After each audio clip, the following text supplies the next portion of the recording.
The birth of Ganesha. நீண்ட காலத்திற்கு முன்பு சிவன் மற்றும் பார்வதி தேவியின் இல்லமான கைலாஷ் மலையில் அசாதாரணமான ஒன்று நடந்தது. பார்வதி தேவி தன்னுடன் எப்போதும் இருக்கக்கூடிய ஒரு துணையை உருவாக்க முடிவு செய்தாள். சிவபெருமான் இல்லாதபோது தன்னை பாதுகாக்கும் விசுவாசமுள்ள ஒருவரை அவள் விரும்பினாள்.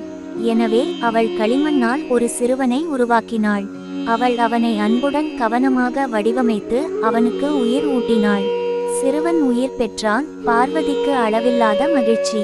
அவனுக்கு விநாயகர் என்று பெயரிட்டாள். விநாயகர் பணிவான மற்றும் அன்பான மகன்.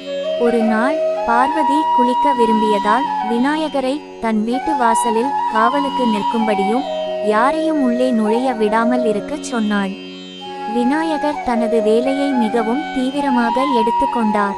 வாசலில் விநாயகர் காவல் காத்ததால் சிவபெருமான் வீடு திரும்பினார். இதுவரை பார்த்திராத சிறுவன் ஒருவன் வாசலில் நிற்பதைக் கண்டு வியந்தான். சிவபெருமான் உள்ளே நுழைய முற்பட்டபோது விநாயகர் அவரை தடுத்து, அம்மா உள்ளே இருக்கிறார், யாரையும் உள்ளே விட வேண்டாம் என்று கேட்டுக்கொண்டார் என்றார். விநாயகரை தன் மகன் என்று அறியாத சிவபெருமான் கோபமடைந்தார். அவர் உள்ளே நுழைய முயன்றார். ஆனால் விநாயகர் வலிமையானவராகவும் தாய்க்கு கீழ்ப்படிவதில் உறுதியாகவும் இருந்தார்.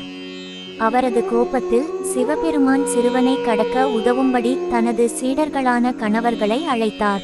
ஆனால் விநாயகர் அனைவரையும் தோற்கடித்தார். இறுதியாக சிவபெருமான் கோபத்தில் தனது திரிசூலத்தால் விநாயகரை அடித்தார். விநாயகரின் தலை வெட்டப்பட்டது.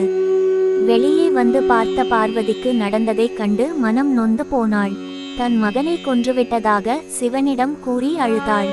சிவன் பயந்து தன் தவறை உணர்ந்தார். விநாயகரை மீண்டும் உயிர்ப்பிப்பதாக பார்வதியிடம் வாக்குறுதி அளித்தார். அவர்கள் சந்தித்த முதல் உயிரினத்தின் தலையை கண்டுபிடிக்க அவர் தனது சீடர்களை அனுப்பினார். அது யானையாக இருந்தது. அவர்கள் யானையின் தலையை மீண்டும் கொண்டு வந்தனர். சிவபெருமான் அதை விநாயகரின் உடலில் வைத்தார். தனது சக்திகளால் விநாயகரை உயிர்ப்பிக்கச் செய்தார்.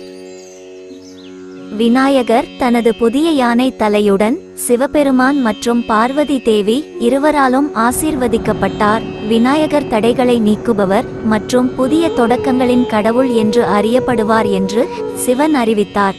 எந்த ஒரு பிரார்த்தனை அல்லது விழாவின் போது மற்றவர்களுக்கு முன் முதலில் வணங்கப்படுவார். அன்றிலிருந்து விநாயகர் யானை தலையுடன் குழந்தைகள் முதல் பெரியவர்கள் வரை வணங்கும் கடவுளாக மாறினார். இந்த கதை குழந்தைகளுக்கு விசுவாசம், அன்பு ஆகியவற்றின் முக்கியத்துவத்தையும் ஞானம் மற்றும் இரக்கத்தின் மூலம் தவறுகளை எவ்வாறு சரி செய்வது என்பதையும் கற்றுக் கொடுக்கிறது.